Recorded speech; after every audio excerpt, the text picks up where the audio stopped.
Otak kita ini ya duduk dalam taklim ini kita sedang mengisi otak kita.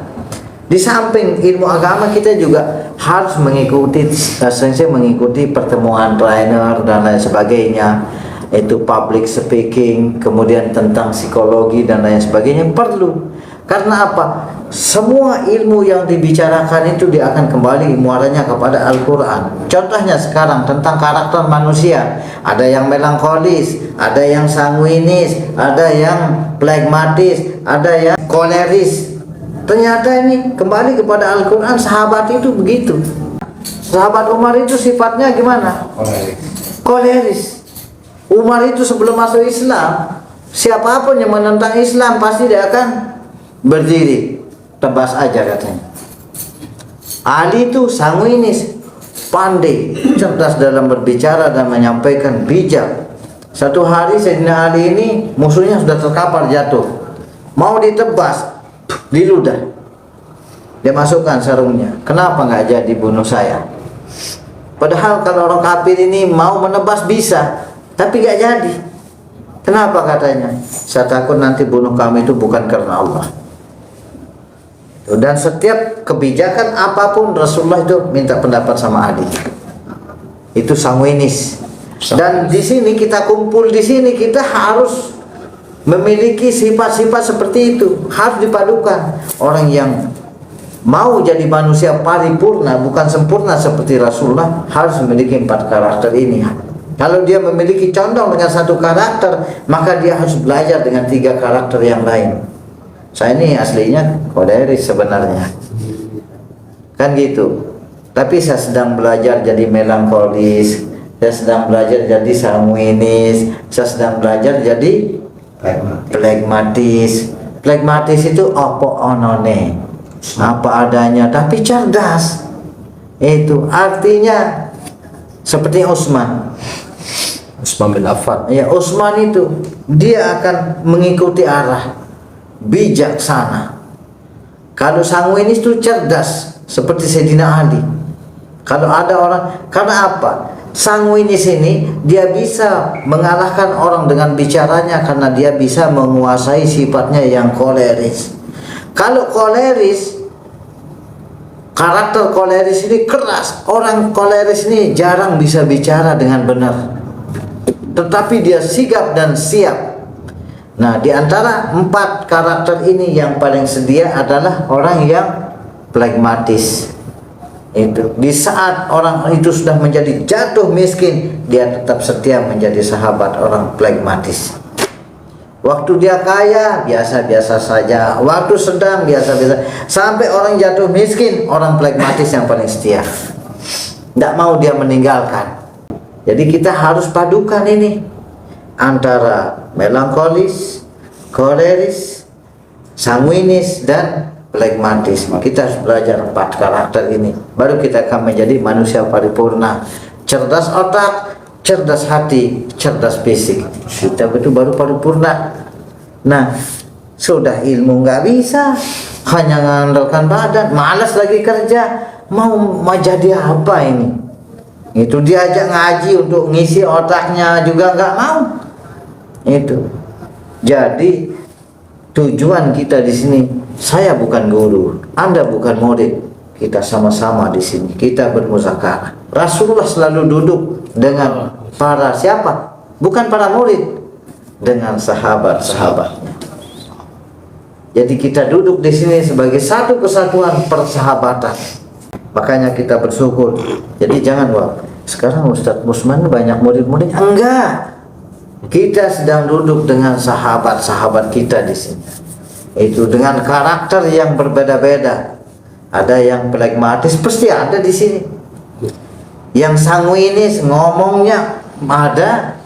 Nah, kalau 4 karakter ini bergabung jadi satu, itu kalau masalah sama, podo-podo susah itu sama-sama susahnya. Tapi susah dengan susah pasti akan menjadi senang, buktikan. Itu insyaallah ya. Yang terakhir, masaluhum kamalazistau qadana. Perumpamaan orang munafik itulah perumpamaannya seperti orang yang menyalakan api. Falamma adaa'at ma haulahu zahaballah Maka ketika sudah terang benderang, tiba-tiba api itu menjadi padam sehingga dia bingung, ditinggalkan oleh cahaya itu. Orang yang pernah beriman kemudian dia kembali menjadi munafik, ini lebih parah daripada orang kafir. Kalau orang kafir dia menyatakan permusuhannya dengan Islam, tapi orang munafik dia duduk ngaji, nanti di belakang dia musuhin. Apa itu? Ternyata kelemahannya di sini katanya. Itu orang munafik.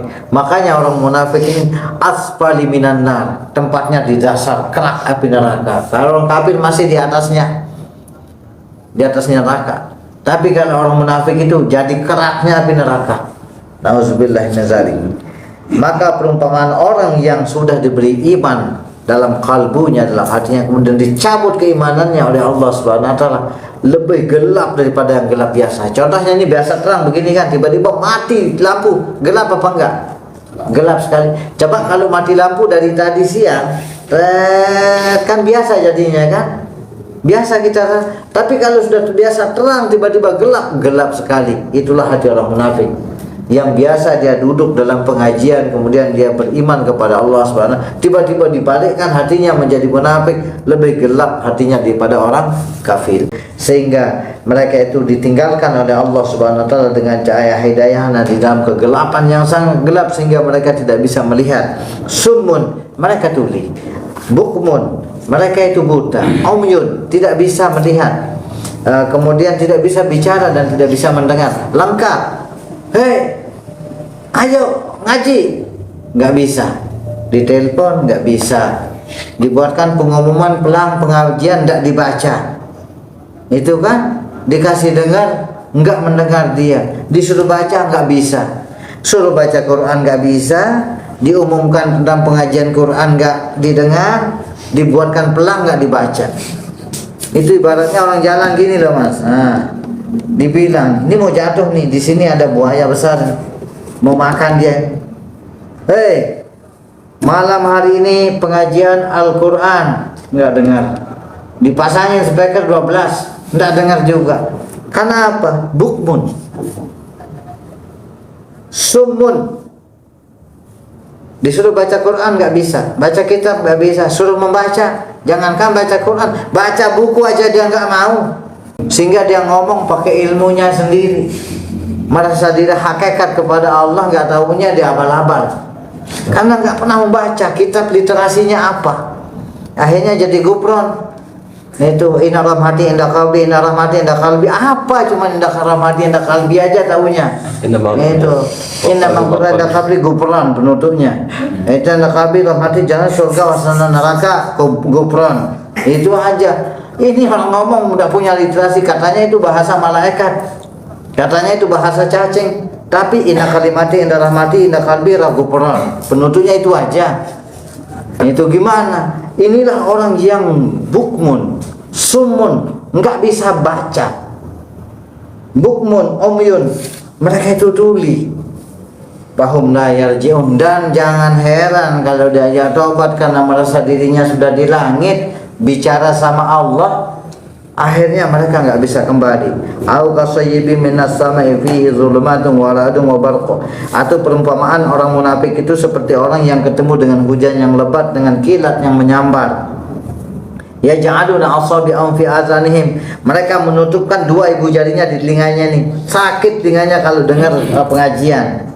Sakit telinganya kalau orang membahas Al-Quran, membahas tentang agama ya. Di sini kita harus hati-hati. Kalau kita rada jengkel mendengar pengajian nih, hati-hati nih, ada penyakit munafiknya. Azani minas sa'i ka hazarul maut. Itu mereka menutup karena takut daripada kematian. Wallahu muhitum bil kafirin. Allah itu meliputi orang kafir. Ya kadul barqu yakhtafu absarahum, hampir saja kilat itu menyambar penglihatan mereka. Kullama adhalahum masyawfih, ketika mereka berdiri mereka duduk. Wa idza azlama alaihim qamu, ketika gelap mereka itu berdiri. Walau sya'allahu la zahaba bisam'ihim wa absarihim, jika Allah menghendaki Allah akan cabut pendengaran dan penglihatan mereka. Innallaha ala kulli syai'in qadir, Allah itu berkehendak atas segala sesuatu. 13 ayat ini bicara tentang ciri-ciri orang munafik, dan kita akan lanjutkan pada pertemuan berikutnya, yaitu tentang yaitu bagaimana kita membenarkan tauhid kita kepada Allah Subhanahu wa taala. Ya ayuhan nasu ubudu rabbakum, hai manusia sembahlah oleh Tuhan kamu. Bagaimana sih hakikat penyembahan kita kepada Allah? Bukan hanya sekedar sholat saja, tetapi banyak cara untuk menyembah Allah Subhanahu wa taala, dan sholat menjadi induknya. Jangan sampai meninggalkan sholat, jangan sampai meremehkan sholat, dan usahakan sholat itu dikerjakan dengan cara yang benar. Itulah i'budu rabbakum, sembah olehmu Tuhan kamu. Wallahu a'lamu bissawab. Kurang lebihnya mohon maaf. Mari kita tutup dengan doa kepada majelis. Subhanallah wa bihamdihi, subhanallah bika asyhadu an la ilaha illa anta astaghfiruka wa atubu ilaik.